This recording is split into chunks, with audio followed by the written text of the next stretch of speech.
ครั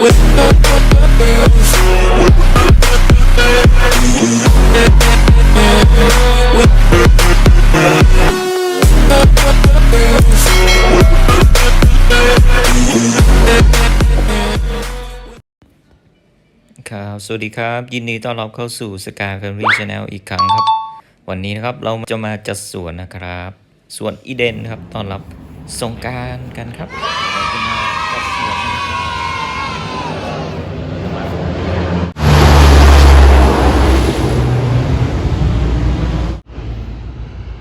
เราจะมาจัดสวนน้ำพุกันอุปกรณ์กินยาที่เราตัดครับเรายกออกแล้วเราได้สี่เหลี่ยมนี้เลยโอเคเดี๋ยวปรับพื้นผิวกันสักหน่อยครับ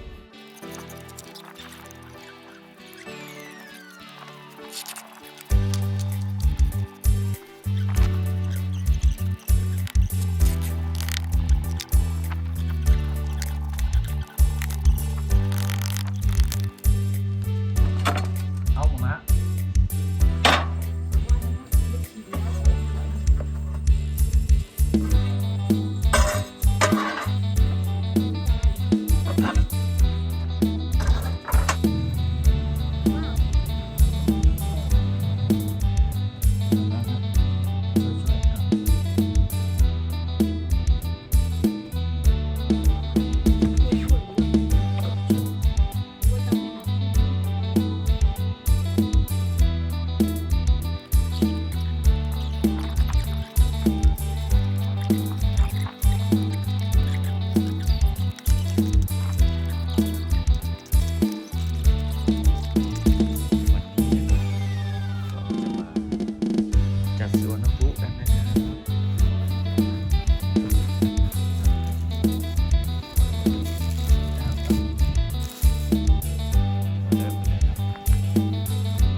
มันเท่าๆกันนะวาง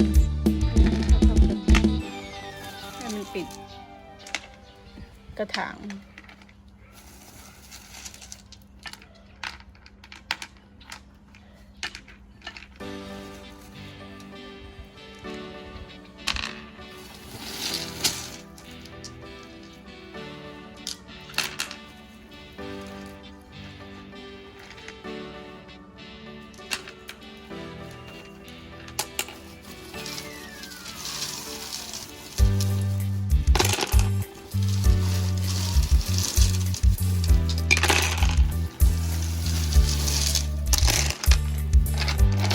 ครับผมจะไปเซเว่นแป๊บนึงครับป๊าจะเสร็จแล้วจะไปเซเว่นกันหิวไง